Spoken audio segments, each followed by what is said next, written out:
Are you ready for this? Bring it on. At Deprogramming Cults says there's actually no historical evidence of the Jesus Christ in history other than the books in the New Testament, all of which were written decades after he supposedly died. My people who say they believe in him. There's not one artifact, there's no historical document, nothing. Wow. I'm not really sure actually if this person is joking or not, but we'll address it anyway. I just want to say that I don't want to overlook the New Testament as a historical document. This person said there's no evidence outside the New Testament of Jesus. And before we go on to that actual evidence, I don't want to overlook the fact that the New Testament is a very respected historical document written by eyewitnesses or those who recorded eyewitness testimony. So, for example, in Luke actually emphasizes his careful investigation. So he interviewed eyewitnesses, and he talks about how many have undertaken to draw up an account of the things that have been fulfilled among us, just as they were handed down to us by those from the first were eyewitnesses and servants to the word. With this in mind, since I myself have carefully investigated everything from the beginning, I too decided to write an orderly account for you, most excellent Theophilus, so that you may know the certainty of the things you have been taught. So we're coming from the perspective here of a historian.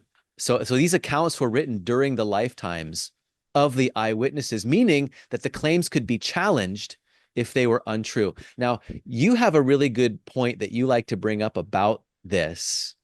Yeah, I mean, I think everything you said really sets the stage with the historical background. But I mean, this person is sort of just going against the commonly accepted scholarly perspective, like not even just a Christian perspective. I Right. just pulled up Wikipedia.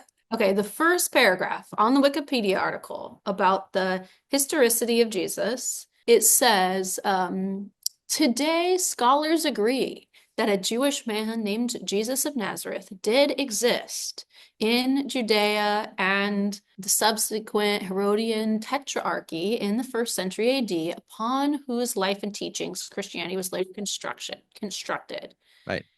So this is not just like a Christian perspective. This is like any Ivy League university, this is like the historical perspective. Of course, what you believe about who Jesus is varies a lot, but it's widely agreed upon that he was a historical figure who did live at this time, who was crucified by the Romans, etc. Right.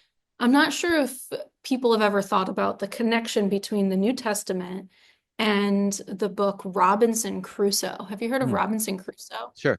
Okay, the guy who like lives on a deserted island, and survives. Okay, so why Robinson Crusoe is so famous as a piece of literature is because that book is considered to be a literary breakthrough in the style verisimilitude, meaning a story that's told with all these little details to try to make it sound real, right? So Robinson Hmm. Crusoe, and he caught the fish and there were 10 fish, and then he, whatever, cleaned the fish. I don't know, but it's like every little detail, which is not real, but it's trying to create a story that feels real because it's so detailed. So, okay, Robinson Crusoe was written in 1710, Hmm. 1700 years after the New Testament, or 1600 years, depending on which books we're talking about. So either the New Testament is a historical document based on eyewitness interviews, right? Because it's not written in a like mythology. You Right. can read, mythology from that time period. It sounds nothing like the New Testament.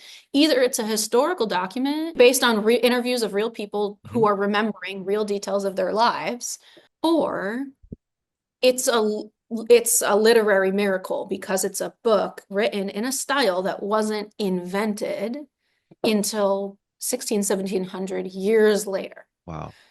So, I mean, either way you go, it's pretty significant of a book not to be dismissed lightly. Wow, that's a powerful point to make. And that we can segue from that into the non-Christian historical references to Jesus. All right, I've got five here. I've got one from Tacitus. Okay, he's a Roman historian. He confirms Jesus's execution under Pontius Pilate. We have Josephus, a Jewish historian. He describes Jesus as a wise teacher crucified under Pontius Pilate. We have Pliny the Younger, a Roman official in the 2nd century, who notes Christians worshiping Jesus as God in correspondence with Emperor Trajan. And last but not least, we have the Babylonian Talmud, which talks about Jesus. It acknowledges Jesus's crucifixion, though critically in Sanhedrin 43a.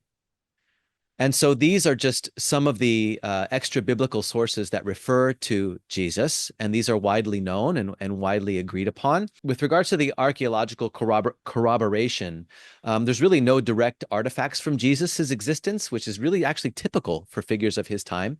But discoveries like the Pontius Pilate stone, and Caiaphas's ossuary supports the historical accuracy of the gospel events.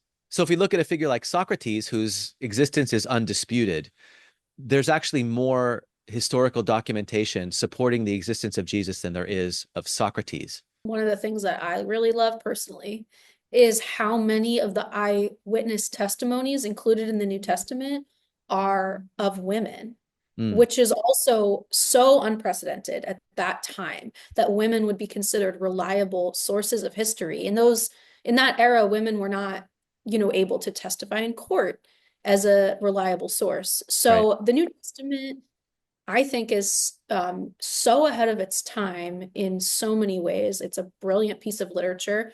Whatever think about it, Jesus's teachings, you can't deny it's a brilliant piece of literature ahead of its time with many, many complementary historical sources that verify a lot of the events that took place. Yeah, totally. And also we can't ignore the transformative impact that Jesus has upon people, like Christianity's rapid growth and the willingness of early followers of Jesus to die for what they say they saw in the Mhm. resurrection of Jesus. You know what I mean? People aren't willing to die for something they know to be a lie. So in conclusion, the existence of Jesus is just not really debated on, anymore by scholars and, contemporary scholars and teachers. Honestly, faith is really the key here in accepting Jesus as Messiah, but historical and archaeological evidence strongly supports his existence.